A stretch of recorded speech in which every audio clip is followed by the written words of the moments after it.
Kia ora koutou, greetings from Aotearoa, which is the indigenous Maori name for New Zealand, where I, Collin Bjork, work at Massey University as a lecturer in science communication and podcasting. And I am Phil Choong. Presently, I am a PhD candidate at Indiana University Bloomington, but I will be finishing up and moving to the University of San Francisco over the summer, where I'll be starting a job as an assistant professor. Congrats, Phil. Thank you so much, Collin.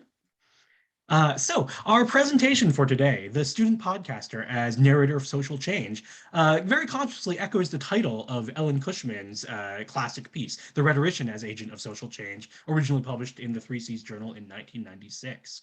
And this work is also an abbreviated version of an article that we have coming out in 3Cs in this December 2022. So if you are enjoying what you hear, please do check out our article, or if you have questions about what we say, also check out our work.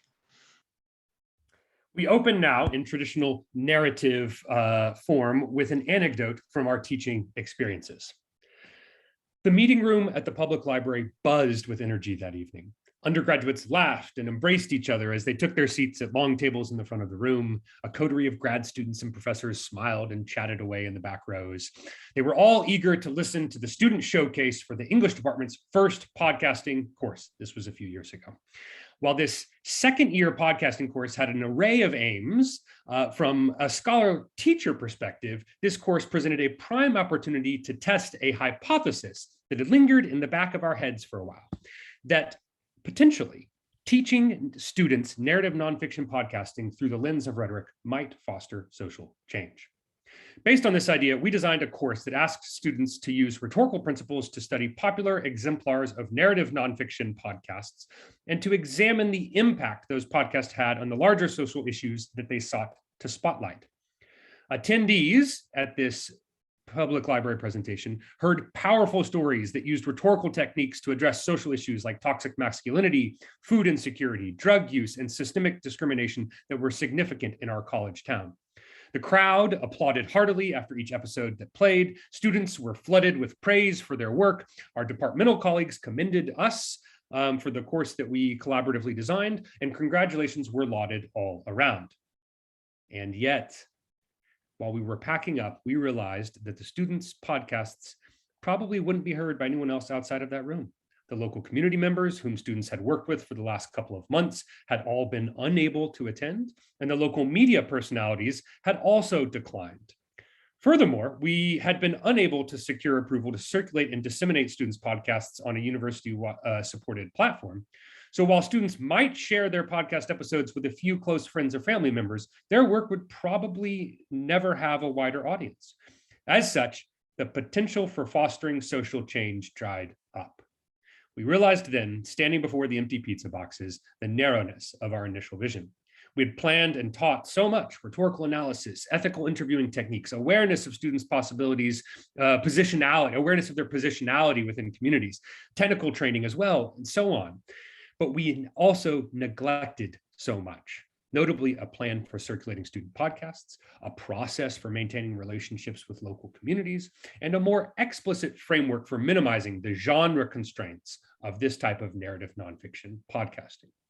Without those things, the prospects of actually encouraging social change, however small or local, were negligible. In this presentation, we argue that although narrative nonfiction podcasting provides the scaffolding for a rhetorical pedagogy oriented towards social change, considerable obstacles remain, both structural and within the genre itself, that inhibit the deployment of such a framework in a way that actually achieves social change. Ultimately, in this presentation, we aim to underscore both the exciting potential that narrative nonfiction podcasting presents for instructors invested in issues of social change, while also highlighting the serious challenges that instructors are likely to encounter when designing a pedagogy around this genre and medium. Podcasting is a powerful pedagogical tool for rhetorical education. Teachers and scholars such as Courtney Danforth and Kyle Stedman, Allison Klein, Steph Sarasso, Eric Detweiler, Jeremy Cushman, and Shannon Kelly, and so many more have written about how podcasting combines embodied written and oral communication. It engages our multimodal listening, and it pushes us to think and feel in ways that go beyond traditional argument. So in short, podcasting is a fruitful tool for teaching both ancient and contemporary rhetorical principles in a variety of classroom settings. Podcasting pedagogies also align with rhetorical education's longstanding investment in social issues. So, for instance, podcasting pedagogies that emphasize conducting interviews in local communities underscore the social elements of audio composition. This kind of community engagement involves establishing what Ellen Cushman calls, quote, networks of reciprocity, end quote, that emphasize a complementary relationship between local communities and academics in which both work together toward shared goods. In these kind of interactions, Cushman highlights an incremental social change that, quote, can take place in daily interactions when the regular flow of events is objectified, reflected upon, and altered, end quote. And while Cushman imagines ways that academics can affect social change beyond the classroom, a rhetorically attuned podcasting pedagogy might unite both classroom and community in an effort to foster social change. At present, however, much of the scholarship on podcasting pedagogy tends to focus less on social activism and more on students' ability to address social issues when composing with audio. Podcasting pedagogies occupy a liminal space in relationship to the social.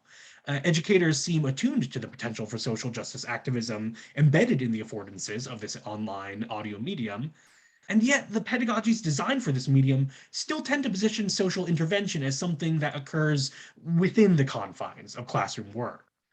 So in this next section, we demonstrate how one specific genre of podcasting mirrors this tension between social critique and social activism in its attempts to foster social change.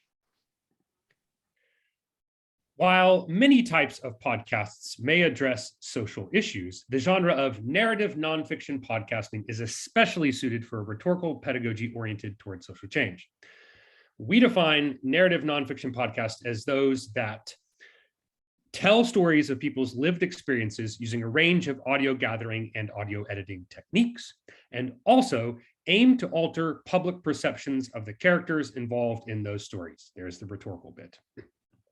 For more information about the narrative podcast and its relationship to other genres that are quite different than it, for example, fictional podcasts, chat casts, news podcasts. For more information on these different genres, we highly recommend reading Eric Detweiler's chapter in the 2021 Enculturation and Intermezzo book, Tuning Into Sound Writing, published by Stedman, Danforth, and Ferris as the editors of that collection. So narrative nonfiction podcasts, unlike these other genres, fiction, news, journalistic, chatcasts, etc., narrative nonfiction podcasts embrace a more subjective and self-aware stance in relationship to the stories that they tell. This is something that's made more apparent through their emphasis on narrative.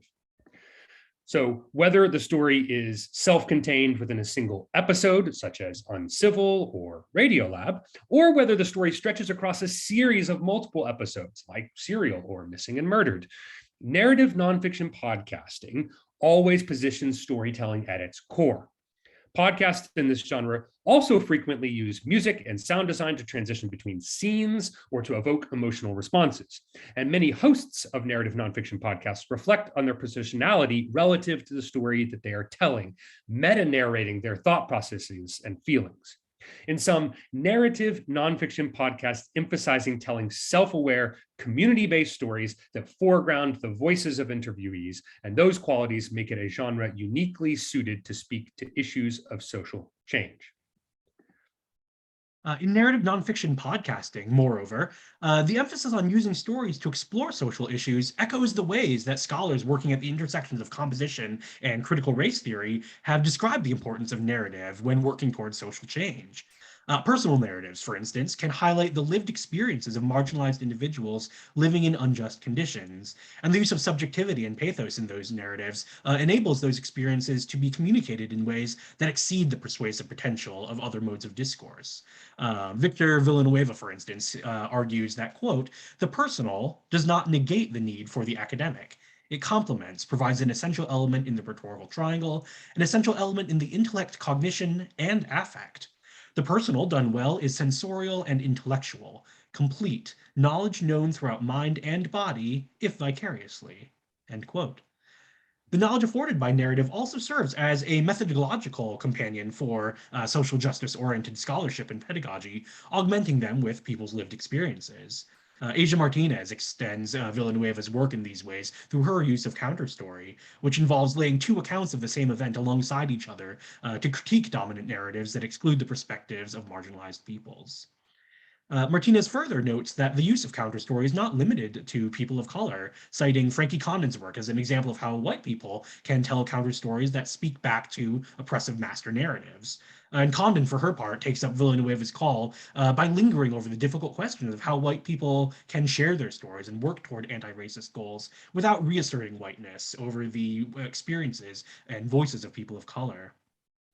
So our attention to narrative nonfiction as a particular genre of podcasting resounds this scholarship, affirming the importance of narratives as rhetorically powerful ways of knowing and communicating justice. Crucially, though, narrative nonfiction podcasts invite rather than compel particular responses from their audiences. So, for instance, while Serial may have sparked conversations about the criminal justice system, the producers did not insist that listeners take to the streets protesting for reform. In this way, narrative nonfiction podcasts encourage their audience to engage in both rhetorical listening, shout out to Krista Radcliffe, and multimodal listening, per Steph Sarasso. And these are two overlapping processes that position listening as a rhetorically informed choice that people make in relation to people, texts, and cultures. Likewise, narrative nonfiction podcasts tend to downplay overt persuasion, and instead they'll emphasize inviting audiences to arrive at a shared understanding of a social issue. And this is very similar to what feminist rhetoricians Sonia Foss and Cindy Griffin call invitational rhetoric.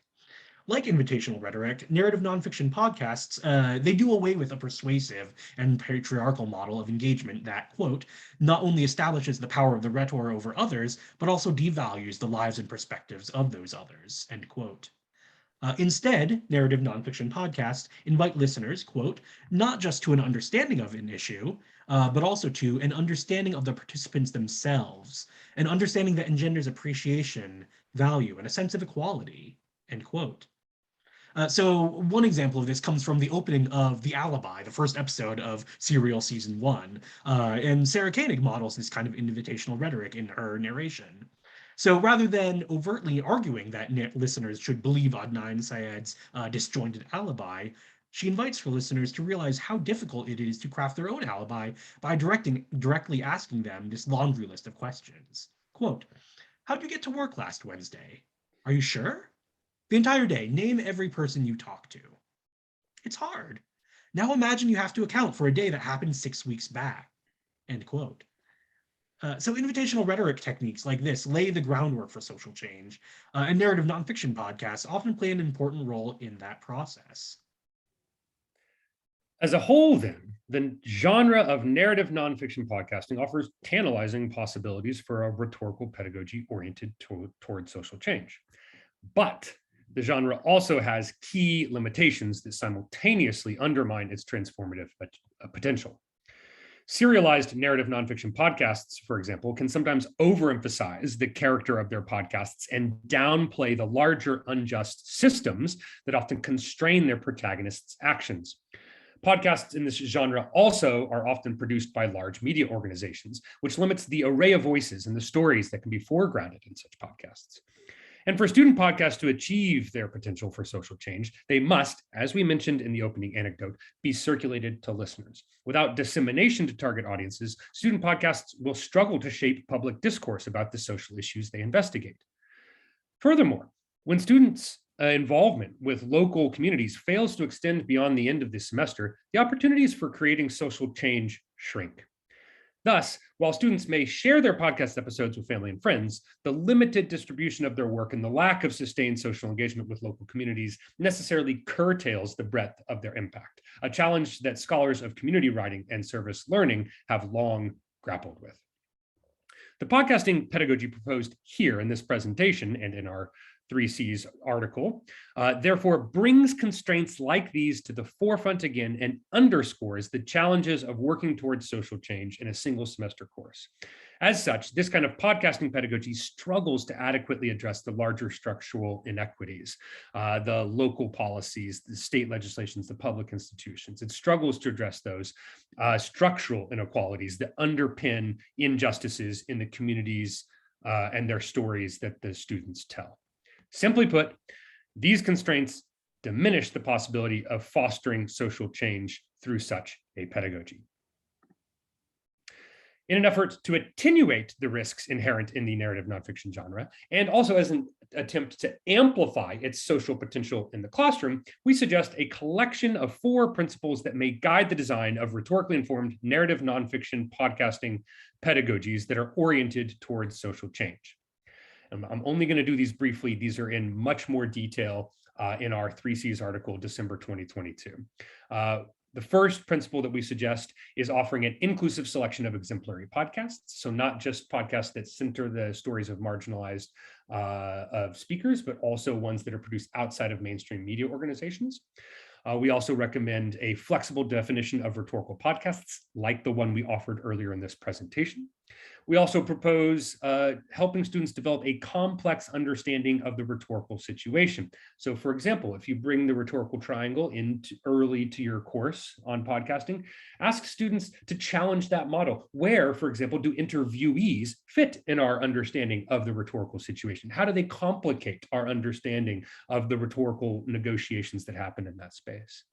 And lastly, we encourage students and teachers to develop a reflective approach to the politics and limits of narrative. In other words, stories are subjective and therefore political. And that is an important power and responsibility for students to contemplate as they produce their narrative nonfiction podcasts. Again, more information about those in our 3C's article 2022. So, if ambiguity is the best that we can offer in response to the question that we pose in our title, the student podcaster as narrator of social change, then what do we offer in this presentation? Perhaps simply a word of optimism and also a word of caution. Digital technologies offer an array of new possibilities for socially oriented pedagogies in rhetoric and composition, and narrative nonfiction podcasting is one of them. This genre of audio storytelling clearly has the potential to contribute in a meaningful way to our discipline, to our students' lives, and to our social context. But in the past 25 years, the meaning of the social has evolved in the fields of rhetoric and composition. Although it is reassuring to take solace in the incremental social change that emerges from our teaching and research, especially when we're faced with the dispiriting institutional inertia that comes from higher education, from partisan gridlock in Congress, and many other institutions. Research in anti-racist and decolonial pedagogies clearly indicates that we cannot rely on gradual change alone to upend social inequities. Indeed, an over-reliance on gradual change in our governments, in our institutions, in our classrooms. These things are all also complicit with a reluctance to change the status quo that deliberately disadvantages and in some cases actively hurts marginalized communities and students. So in this sense, the narrative nonfiction podcasting pedagogy that we articulate here in this presentation and in our article, even if it's very well-intentioned, it falls well short of achieving meaningful social change. It does not activate its concern for social issues by creating a pedagogical context in which students can deploy these concerns in the form of social justice activism. And so as such, we take seriously Adam J. Banks's caution that we cannot rely on, quote, the new technological hotness that will heal everything that ails us, end quote. A pedagogy oriented around narrative nonfiction podcasting is not a panacea for social change. It is, at best, one way for our students to begin the process of entering into ongoing conversations about social justice. So, in the end, we believe that rhetoric and composition needs both kinds of social change. We need the evolutionary and also the revolutionary. And whilst quotidian social change may be the most that can be provisionally offered by the pedagogy we sketched here, we definitely encourage instructors to take up questions of the scales and the circulations of our socially oriented pedagogies by continuing to iterate on them. So, We have so many people to whom we are grateful, who've helped us to develop this project. Thank you to all of you. You know who you are and what you've done. Thank you so much. Additionally, here is an abridged collection of the works that we mentioned here today, and that also helped to inform our presentation. Thank you so much for watching. Thank you for watching.